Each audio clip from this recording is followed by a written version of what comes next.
Oi, tudo bem? E aí, vamos tentar fazer algum vídeo hoje? Com a participação especial do Benjamin. Vamos falar um pouquinho sobre religiosidade. Vamos lá? E eu vou trazer aqui um texto para falar sobre isso. Antes, se você gostar desse vídeo, você dá um like aí. E se você gostar do canal, participa, tá bom? E pode dar opinião, pode dar sua palavra também sobre isso daí.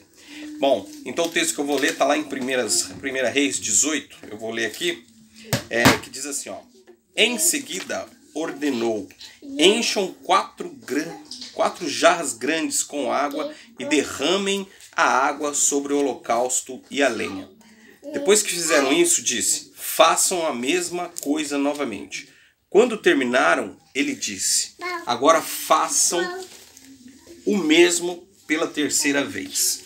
Bom, você deve estar imaginando, deve estar lembrando e sabendo que quem fez isso foi Elias. Elias lá no Monte Carmelo, uma história muito conhecida, né?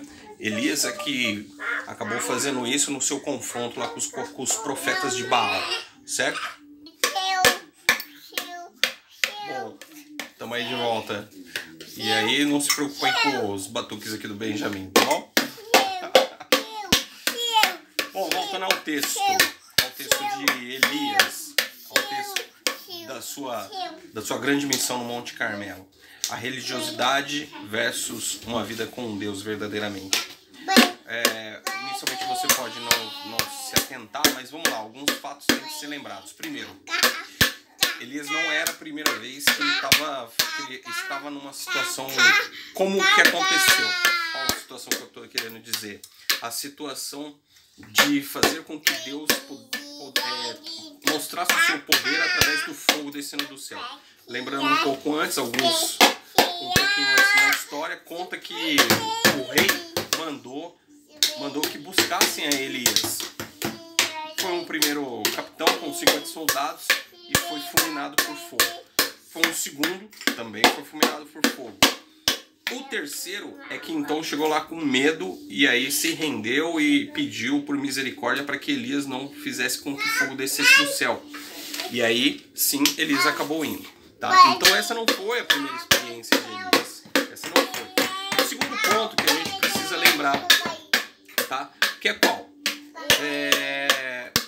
Quando a gente lê o texto um pouco desatentamente, a gente vai pensar que Elias apenas pediu 4 jarras, cântaros de água. Não foi isso. Na verdade foram 12, porque Elias pediu para que se fizesse uma vez, 2 vezes, 3 vezes. Ok? Então, ou seja, olha que coisa interessante. Elias já tinha pego 12 pedras, né, para representar 12 tribos de Israel. E agora ele mandou encher 4, depois mais 4 e depois mais 4. 12 jarras de água grande.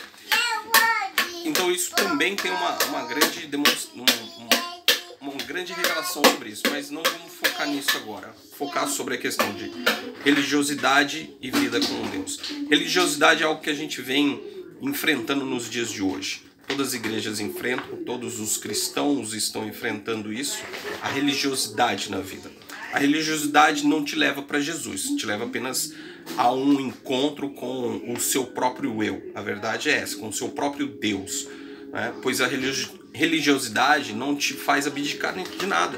Você abdica muitas vezes apenas daquilo que você tinha por hábito, mas não tinha por amor, não tinha por um grande prazer. A religiosidade te afasta da palavra, porque ela faz com que você consuma-se o seu tempo, a sua vida e a sua dedicação a muitas outras coisas, a trabalho e até mesmo coisas de igreja, a ministérios, a estar sempre presente em cultos, mas não faz com que você tenha a vontade de ler a palavra e buscar a revelação de Deus. A religiosidade não te faz querer orar. A religiosidade te faz apenas com que você queira orar no seu momento de almoço, de refeição, e quando você está num grupo ou somente na igreja. Esse é o seu tempo de oração. Então a religiosidade te afasta de Deus. Nesse ponto, o povo de Israel, nessa época, vivia uma religiosidade. Tanto é que, entendam, fazia ali já 3 anos e meio, e olha que interessante, mais uma revelação sobre isso. Fazia-se 3 anos e meio que não chovia. Imagina, 3 anos e meio sem chover. Imagina, a água simplesmente era a coisa mais importante da face da terra, vamos assim dizer, certo? Mesmo assim, ele pediu por 12 cântaros cheios de água. Imagina quanta água não tinha. E quem que deu essa água para ele? Foi o povo que carregava a água, porque a água era uma coisa muito preciosa depois de 3 anos e meio de pura seca. O povo já não estava aguentando mais. Então, o povo, na sua religiosidade, basicamente fez isso. A palavra não diz, mas vamos imaginar. Por que será que eles fizeram isso? Por que eles se entregaram tão facilmente à água? Será que eles estavam tão assim dispostos a realmente mostrar que Deus era verdadeiramente o único Deus vivo? Não, já era um povo que vivia pela apostasia, muito por conta da bendita da Jezabel.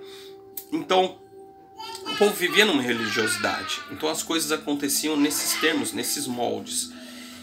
E então Elias faz esse grande mover de Deus. Isso mostra o quê? Que uma pessoa, quando vive verdadeiramente com Deus, quando ela tem intimidade com o Senhor, quando ela não vive debaixo de religiosidade, ela entende os propósitos de Deus. Porque se fosse um religioso, no meio de uma pessoa que fosse que o confrontasse, ele bem provavelmente não iria nesse confronto. Mas muito pelo contrário, Elias foi ao monte com muitos profetas de outros deuses, do deus Baal, muitos homens que ali diziam que o seu Deus, né, era o verdadeiro Deus. Ele ainda deu o direito deles escolherem o cordeiro, deu o direito deles começarem, ficou esperando. Então, ou seja, a fé de Elias movia-se muito em Deus. Uma religiosidade não te permite viver em fé. Você vive pelas circunstâncias. E isso é algo que Satanás faz para que você viva na religiosidade. Para que assim você não se mova em fé. Para que assim a sua fé sempre seja uma fé abalável e não inabalável. Então, isso é algo que nós sempre precisamos ter em mente. Viver debaixo da religiosidade é viver uma vida onde nunca teremos o pleno conhecimento do Senhor. Nunca teremos o pleno conhecimento daquilo que Jesus fez por nós. Vai ser muito mais a história de Jesus e sua crucificação, vai ser pra gente muito mais uma história bonitinha do que a verdade, do que a nossa salvação. Porque o que Jesus fez, ele não fez por ele fez por nós. Então não viva debaixo dessa religiosidade. Muito pelo contrário, faça como Elias fez. Faça como Elias fez. Se preciso, se necessário, vá ter o seu tempo, vá ter o seu tempo único, exclusivo com Deus. Busque-o, porque assim você o vai encontrá-lo verdadeiramente. Tá bem? Essa é a palavra que eu quero deixar sobre a religiosidade, sobre a fé, sobre o que é uma vida de intimidade com Deus. Lembrar que a religiosidade nunca foi algo e nunca será algo bom. A religiosidade cria doutrinas. Ela não trabalha sobre a sã doutrina. A religiosidade nos afasta de Deus, ao invés de nos aproximar. A religiosidade não nos faz negar a si mesmo, não nos faz com que nós nos entreguemos. Muito pelo contrário, ela faz com que a gente busque a Deus pelo que Ele pode fazer, mas não pelo que Ele é. Então que a gente possa viver uma vida verdadeiramente longe da religiosidade e que nós possamos assim descobrir os mistérios que Deus colocou através dessa história de Elias. Por que 12 pedras? Apenas porque eram 12 tribos? Por que 12 jarras cheias de água? Apenas porque também eram 12 tribos? Hein? Existe muita coisa, muita revelação de Deus para nós nesse tempo. E nós só vamos conseguir achar quando verdadeiramente sairmos da religiosidade. Então que nessa noite você fique com um grande abraço e que você possa, nesse momento e nessa hora, verdadeiramente olhar para si e descobrir que Jesus é tudo na sua vida. Um forte abraço. Manda um tchau, Benjamin.